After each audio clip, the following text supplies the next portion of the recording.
Welcome to Building the Future, hosted by Kevin Horick. With millions of listeners a month, Building the Future has quickly become one of the fastest rising programs, with a focus on interviewing startups, entrepreneurs, investors, CEOs, and more. The radio and TV show airs in 15 markets across the globe, including Silicon Valley. For full showtimes, past episodes, or to sponsor the show, please visit buildingthefutureshow.com.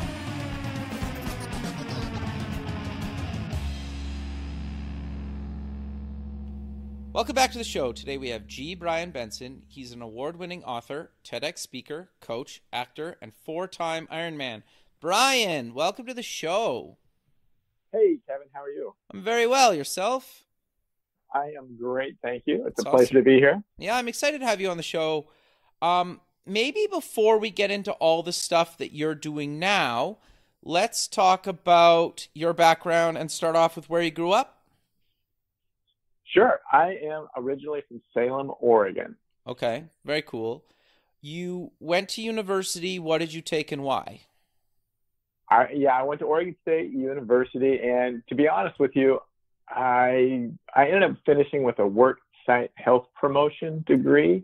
Okay. And I think some folks in that field might have ended up going into like setting up a wellness program in a business or something. Okay. But I didn't honestly know what I wanted to do the whole time I was there. I guess college for me, I mean, I'm glad I did it and I, stuck it out, but I think it was just kind of one of those things that was kind of expected that I would go do, and I just went and did it, even though I hadn't really found a direction yet. Okay, very cool. So walk me through getting out of school and your career up until what you're doing today. Oh my gosh. Well, what I'm doing today is completely different. Sure. It's been the last 10 years, but when I got out of school, I did not know what I wanted to do. Okay.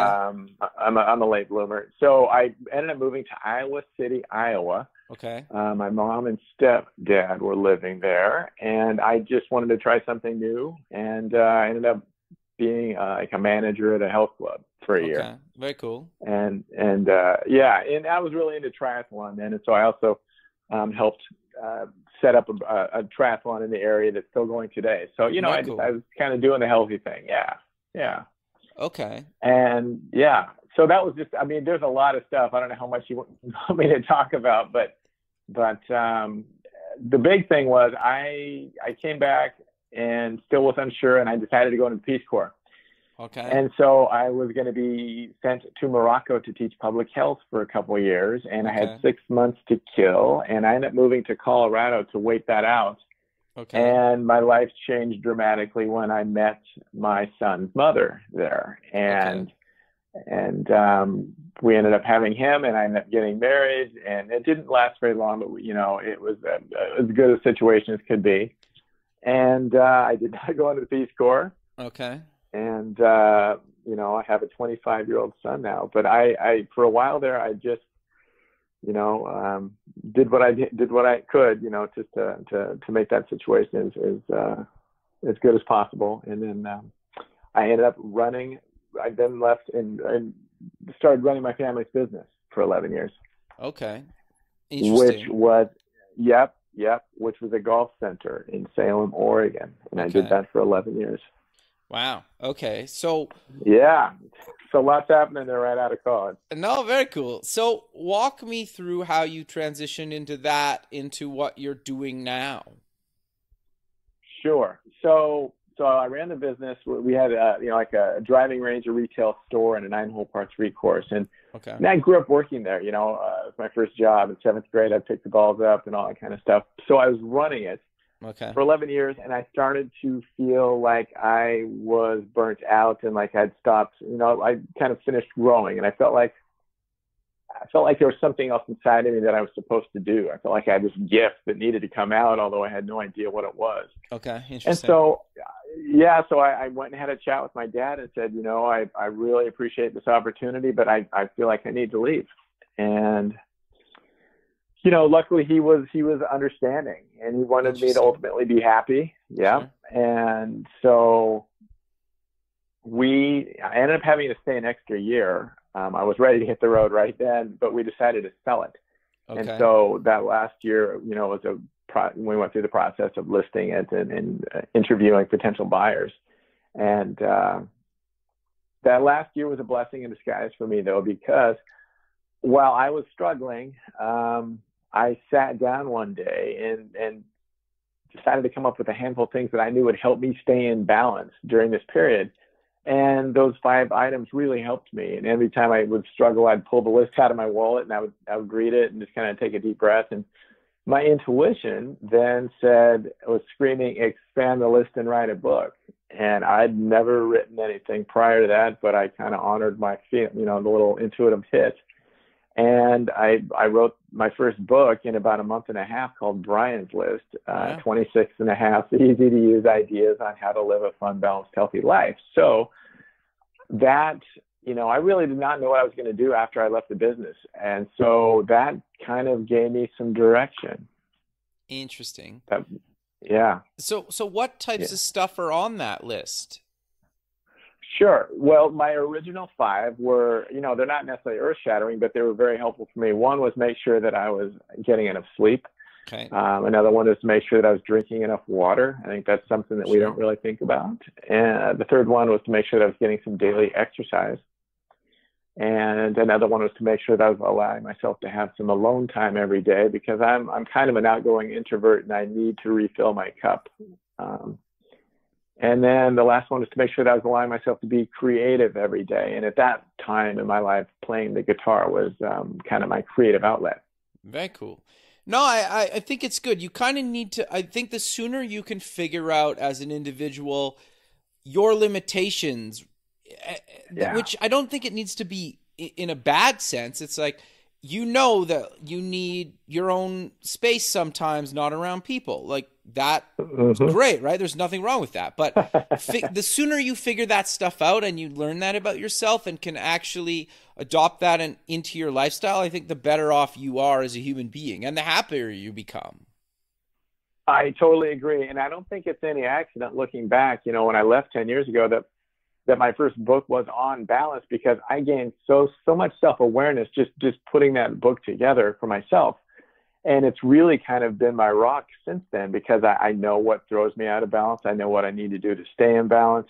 And it's really helped me kind of develop a routine that's true to me, which has enabled me to do all this other stuff that I've done and that I'm doing. With that self-awareness. You're exactly right. No, that makes sense, right? And you kind of grow on that. Once you figure out who you are, your limitations and how to work within them, and then you kind of progressively work on other things or push yourself into your comfort zone and do a handful of other things like write other books. So do you want to give us maybe a bit of overview of all the other books you've written up until, and let's talk about your most recent book? Sure. Yeah. Let me take a little bit of a sidestep first, though. Sure. So when that book came out, you mentioned the stepping out of the comfort zone thing. It didn't sell a whole lot initially because I, number one, didn't know how to market it back then. Okay. Number one, and number two, I was terrified to speak in front of people, and so that's why I started the show, man. Yes, I get it. Congratulations. No, yes, and so. Kindred spirit. And so I knew that if I wanted to share that message, I needed to overcome that. And so I then moved back from Oregon down to the Northern California area to be near my son, who was just entering high school then, and began to, reinvent myself. And so I took community college speech classes. I did Toastmasters. I hired someone to co-host an internet radio show with me. I created an interactive workshop. I took an acting class. I did all kinds of things just to force myself to be in front of people, to overcome that fear. And so from all those different, those avenues that I used and utilized, all these other things started kind of happening, or I got intuitive hits that I needed to kind of continue to follow. The acting thing, I'd never planned on acting, but one thing led to another, and I wrote a short film and it did really well, and that led to other things, which brought me to LA. And I just kind of began to learn to happily expect the unexpected. Interesting. And just kind of let everything kind of evolve. So as far as the other books, I wrote another self-help book about three years after my first one. It was called Finding Your Voice. Okay. And as I was continuing to learn about myself and find my voice, I kind of wanted to just share that and to try to help other people do the same thing. And then I did a couple of kids' books. Okay. What made you want to do kids' books, just out of curiosity? Well, yeah, right. So when I was back at the family business, I would kind of just jot down little stories little ideas that I've come up with and try to make them into rhyming children's stories. And for me, I had never planned on doing anything with them. It was more like a mental exercise, like putting a big jigsaw puzzle together. And so I had probably 10 or 12 of these things. And when I was in Reno, I met a guy who worked for a company that made children's stories into moving picture apps. Okay. And they liked my stories, and so I signed a contract, and they took on 5, and it was really looking awesome. The artwork was great, and they were just moving right along. And then they ran out of money, and so that got shelved. And a couple of years later, I got them to release me from my contract, and when I was in LA here, I just revisited looking at one of them. I said, you know what, I'm just going to fricking do this myself. And so I went on Craigslist, put a little thing out there for artists. I had like 40 people from all over the world respond. They were all really talented. Yep. And I ended up selecting a gentleman who lived here in LA, and we've done 2 of those together. We've done a few other things. He's done some other work for me, and so that was a good fit. And I self-published 2 kids' books, and so and then my latest book is called Habits for Success, which just came out a few months ago, and that was my first publishing deal. Okay, so what made you actually not self-publish this one? Because I've heard mixed reviews about going publisher, and I've had mixed reviews about going self-publishing. Sure. So what have you found with doing both? Well, I think for me, it's a lot of work to self-publish, and I've done that 4 times. And I don't know, I just felt like it was a natural progression for me to go find a publisher and get it out there in a little different way. Right. Yep. And have some of the work be done for me, which was really nice. So, I think it's actually, I'm with Mango Publishing, and it's been a really good fit. Nice. And for me, it's almost kind of the best of both worlds, because I can still get books on my own from them at a reasonable price, and then take them and sell them at my book sign, or not book signings, but like workshops and stuff like that. But yet they're also getting it out there in a lot of ways that I wouldn't be able to get it out there. Sure. And they've helped me, it's just climb another notch of the old credibility ladder, I suppose. Yeah, fair enough. Yeah. And so it's been, although marketing ends up kind of falling into the laps of the authors, no matter which way you go nowadays. Sure. It's been a good experience. No, interesting. So you mentioned the title, but what exactly is the book about, and what made you write another book? Sure. Well, it's a culmination of the last 10 years of my life of kind of being on this journey of after I left my family business of just kind of my self-growth process. Sure. I guess, quote, hero's journey, that we all kind of, we can go on if we're, really open to the process of growth and such. And so for me, it's just kind of almost, when I was little, my mom she reminded me not too long ago that I used to say, why this, why that, all the time. And I was very inquisitive. And so I suppose I brought that inquisitive little child, into adulthood. And as I was going through my self-growth process, this hero's journey the last 10 years, I'd almost be in the observer's perch, paying attention of my own life and writing about it and kind of sharing in hopes that, I could be maybe a living example for other people to who want to try to be the most authentic version of themselves as well. And so, and so this book is just a culmination of all these different things that have worked for me, that I've paid attention to. There's like 48 chapters in it. And, I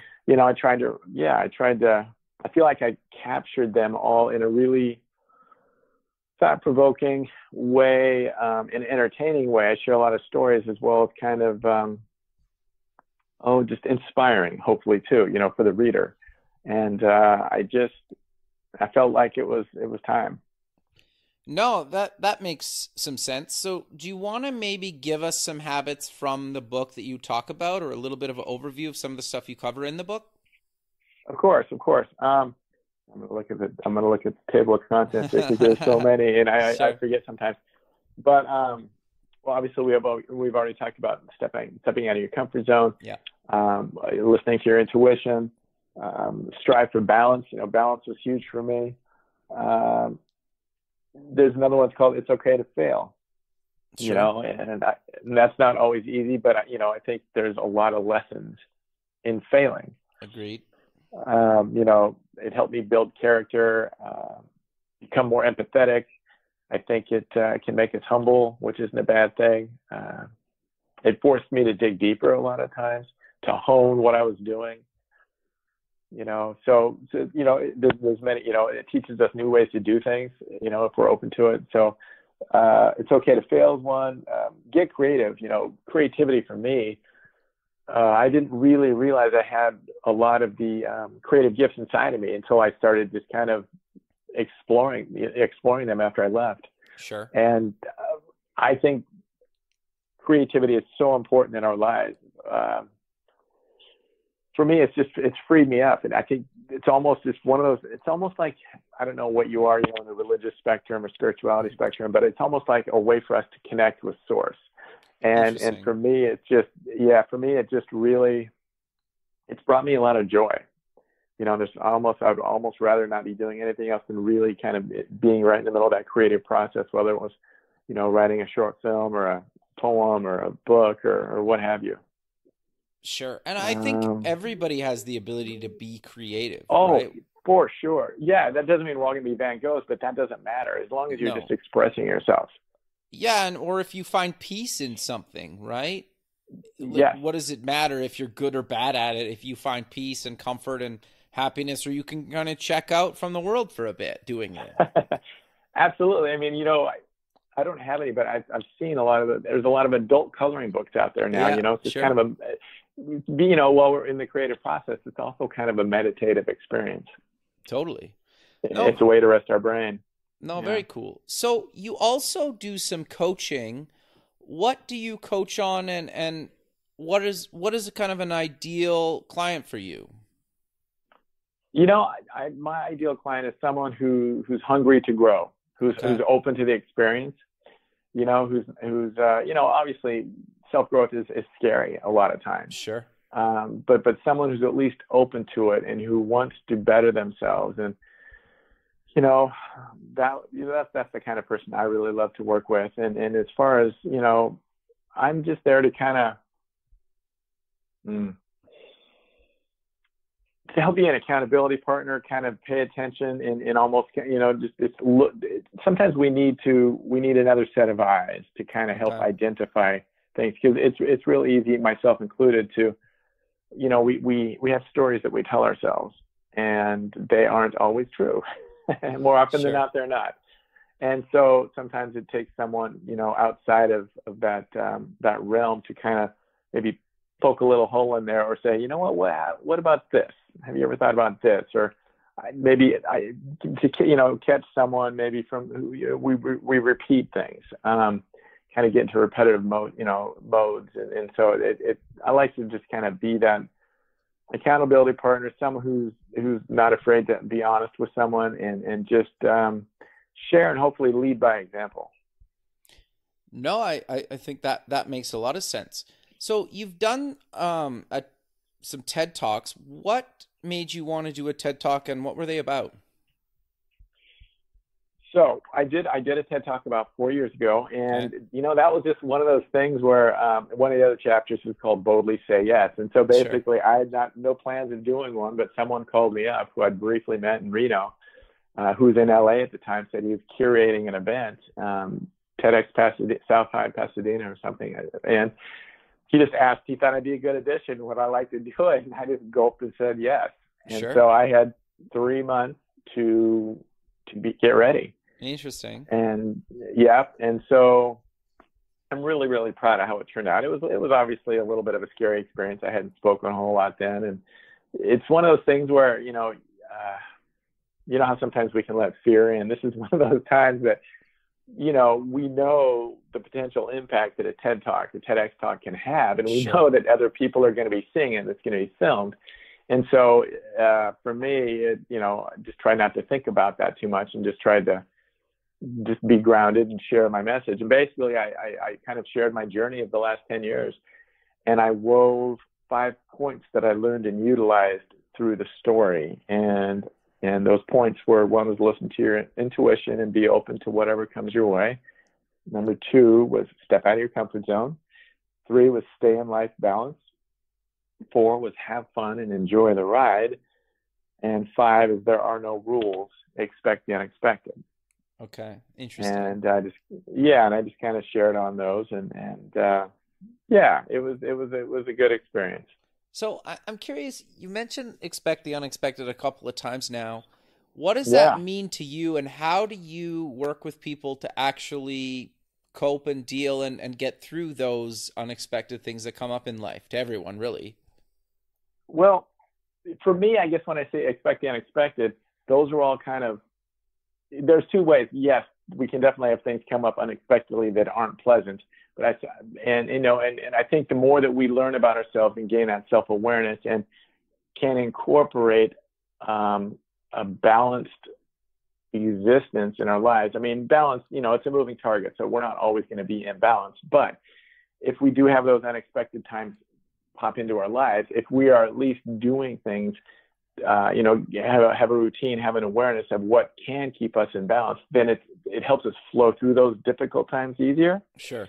And so as far as the, expect the unexpected things that I'm talking about in the TEDx talk, that was more a little different jive, in that all the things that I'm doing that are bringing me all this joy and fulfillment now, I had no idea were inside of me. I just kind of kept following my intuition and just kind of kept saying yes, even though it didn't necessarily make sense at the time. But as I look back, it all makes perfect sense. And so I guess I'm just trying to get people to be more aware of allowing in things that maybe aren't expected or aren't part of their current story that could bring them happiness instead of what they feel like that route is going to be, if that makes sense. No, totally. Yeah, I get that. So you mentioned a short video film that you did a number of years ago. What did you do, or what was it about, and what made you actually decide to do that? Great question. Okay, so one of the things that I mentioned earlier that I was doing to step out of my comfort zone was I took an acting class. Right. And after it was over, after a couple of months, I didn't really think much of it. Then I had a dream come to me a few weeks after that, I swear to God. And it was about this story about this street guitarist. And it was the weirdest thing, but when I woke up, I felt like this is really important. I need to write it down. And so I did. And I met a young filmmaker a couple of weeks after that. Like just by fluke? Hey, just kind of by fluke. I was doing some background, some extra work on a film that was being filmed in Reno called, what was it called? Oh God.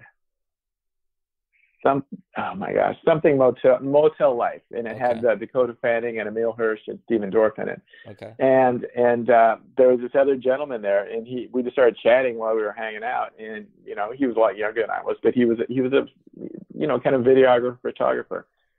And I said, hey, I have this crazy idea that came to me, and I've never made a film nor acted before, but wondered if you might want to do it together. And he said yes. And so like a week after that, we found ourselves on the streets of Reno, Nevada over the course of 4 nights making Guitar Man.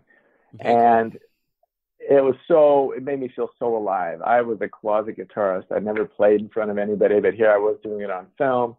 And it just was a really cool experience for me. And it ended up doing well at film festivals. Very cool. And so that just, up until then, I kind of felt like the only way that I can potentially reach people was through books. Okay. But this totally blew my doors open and realized, there's so many other ways to put positive content out into the world. And so that was kind of the beginning for me, just to kind of realize I could do it in a lot of different ways, whether it was a short film or a spoken word video or, you name it. And so somebody else saw that short film, Guitar Man, and then Guy gave me the lead in their short film. And then the woman who was in that was from here and had been an actress her whole life. and we became friends, and I just felt like it was time to move here. I ended up moving into a studio attached to our house. So, I mean, it's interesting how one thing leads to another.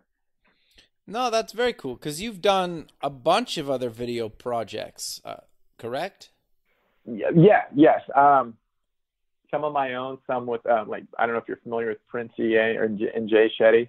Yeah. But I was just in one that Jay Shetty put out a couple of weeks ago that has almost 50 million views. It's unbelievable. Well, that's very cool. Yeah, thank you. And so that's been really cool. And I've also just been on a lot of, little TV shows here and there, and I've got a small part in a show that's going to be airing pretty soon, I think here in a couple, 2 or 3 months. A show called Sangre Negra, meaning black blood in Spanish, and Eric Estrada's in it, and some other people that that we may have seen in the past. Sure. So yeah. So it's been fun, and acting for me really has been a huge part of my self-growth process as well. When I first moved here, not quite 6 years ago, I studied for the first 4 years in different classes, and that really helped me kind of open up more and learn how to feel more in public. And it also taught me how to be in front of a camera, which is nice. But it's been a really good educational experience in that regard. No, very cool. Yeah, no, I think that's great. I'm curious, though, you've mentioned it throughout the show that you've clearly pushed yourself out of your comfort zone a number of times throughout your life. What advice or motivation do you try to give to other people so they will do the same thing? Because I think, as somebody that's done it and continues to do it, it makes me very uncomfortable to do it, and I've already been doing it. So for somebody that never has done it, yeah, what is your advice for people to actually just get over their fears, or at least work towards getting over their fears by pushing themselves out of their comfort zone? Well, I just think the rewards are just far outweigh the risk. I mean, there's just so much potential joy and fulfillment that can come from accomplishing something that we might not have thought that we could have done before, or opened ourselves up in new ways and expressed ourselves in new ways, and just really let out our specialness. I mean, there's so many people out there walking around that are just holding on to so much awesome stuff that could, if they were just maybe get that little nudge going forward to get the momentum going, that, they'd be a lot more happy and enjoy their life and their existence, and other people would benefit from what they had to share as well. And, as you said, it does not really, it gets a little easier just because you learn to trust that you're probably going to land okay. Sure. But it still doesn't necessarily make it easier. I still have fear of kind of getting doing more speaking. There's a part of me that I get a little nervous when I feel like I have to regurgitate something or retain information. I feel like I'm going to forget it and then just kind of be left standing there naked. I'd much rather have just questions being thrown at me, or use the energy of the room and just trust that I'm going to get what I need. Interesting. So that's probably held me back a little bit, but I'm stepping into it. I've got stuff coming up. I got hired to speak in Sweden in September, so I know that'll be a really great growth opportunity for me. But as far as advice, I always feel like if something feels kind of exciting and scary at the same time for me, I know I'm on the right track. Yeah. Oh, I think that's really good advice. Yeah, and just trust that that you're going to be okay. Sure. So we mentioned early on in the intro that you're a 4-time Ironman.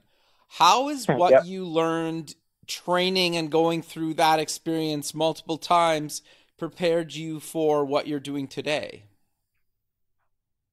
Well, it's interesting because I think that it has in some ways, and it really didn't really have anything else to do with currently what I'm doing. But when I got into them originally, I had a knee injury, and I in college I was playing mud football. My kneecap got knocked out of place, and I had to have surgery and kind of go through that whole process. It took about a year of rehabbing. It was pretty scary because I was really active and played a lot of sports in high school and didn't know what my abilities would be after that. But a couple buddies of mine had done a short triathlon the summer before, and that kind of piqued my interest. And I thought, well, why don't I set that as a goal?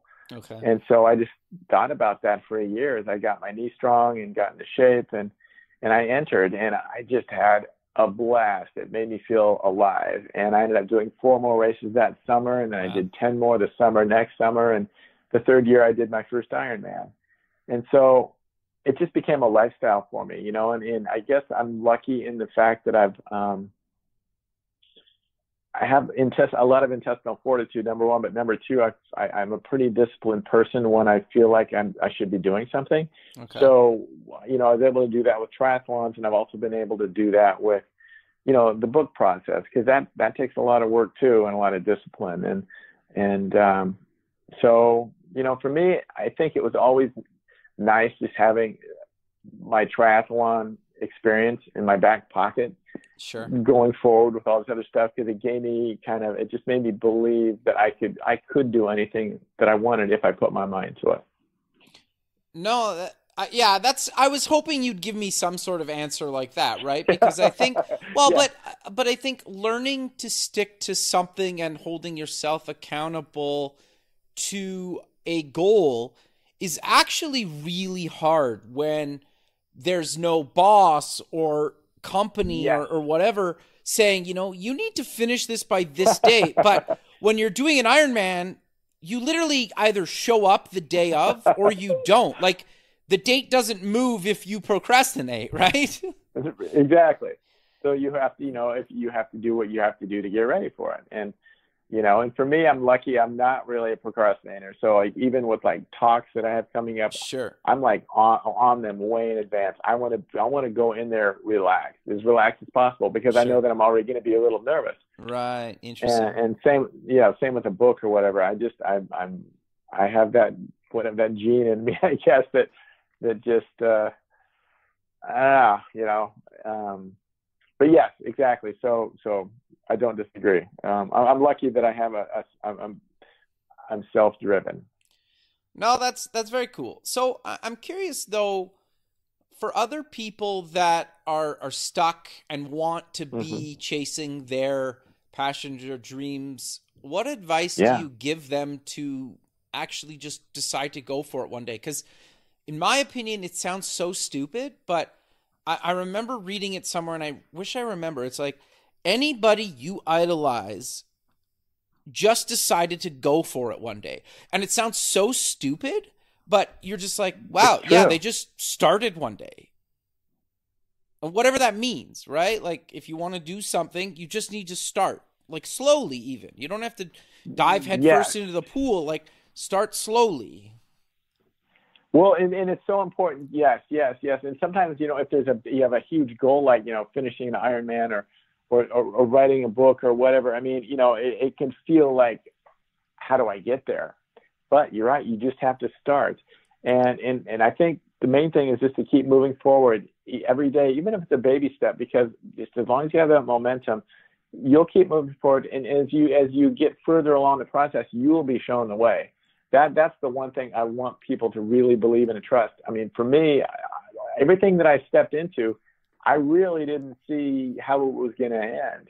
I just believed that I could do it, and it felt exciting to me, and I wanted to explore that possibility. And as I stepped into it, I was shown the way as I went toward it.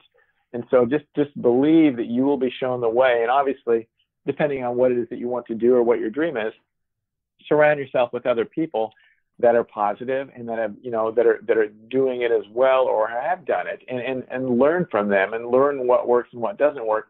I had made mistakes along the way, and some of them were just kind of because I was stubborn, and some was because I didn't pay attention to other people and see what their mistakes were.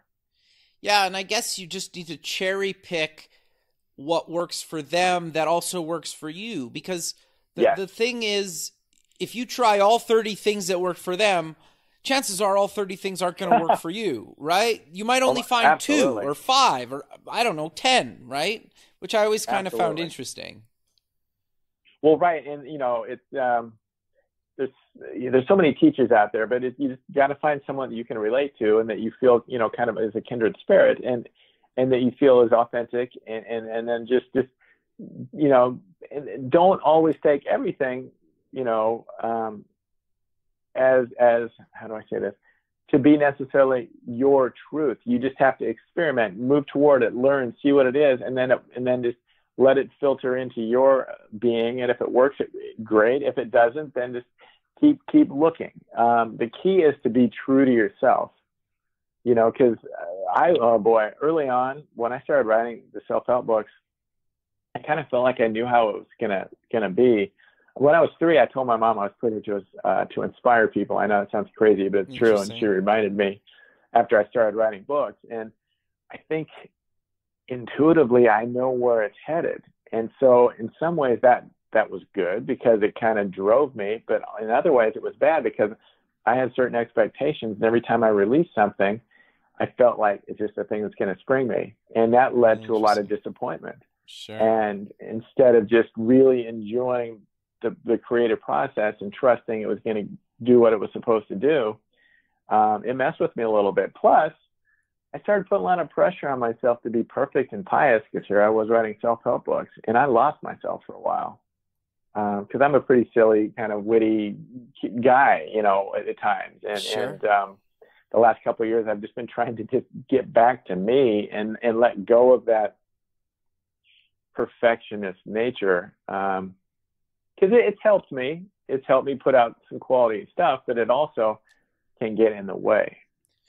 And there's that fine line. And so, you know, it's just been it's been a learning journey for sure. Yeah, no, fair enough. And that's what I think too, is people don't realize that sometimes the people they idolize go through very highs and very lows as well in their life, right? And they don't realize that. Yes, and you know, I think we always kind of, I don't think it's that we're necessarily afraid of working hard, but a lot of times we'll think that people just kind of, you know, the overnight success was an overnight success, and more often than not, it's like a 10-year deal.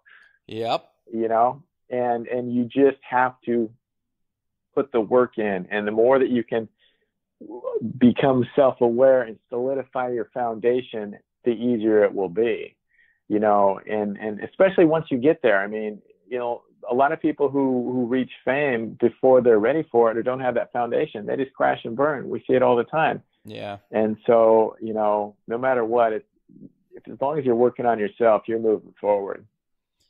No, I 100% agree, but we're kind of coming to the end of the show. So how about we close with mentioning where people can get more information about the books, the coaching, the speaking, the videos, and everything else you're working on? Yeah, thank you. Sure. So my website is gbrianbenson.com, Brian with an I, gbrianbenson.com. And there's a lot of videos on there, and the TEDx and the books, et cetera. And then you can also go directly to Amazon for my new book, Habits for Success, at habitsforsuccessbook.com. Perfect. Well, I really appreciate you taking the time in your day to be on the show, and I look forward to keeping in touch with you, and have a good rest of your day, man. Thank you very much, Kevin. It was a pleasure. All right. Thank you. Okay. Bye. Thanks for listening. Please visit our website at buildingthefutureshow.com to join the free community, sign up for our newsletter, or to sponsor the show. The music is done by Electric Mantra. You can check him out at electricmantra.com and keep building the future.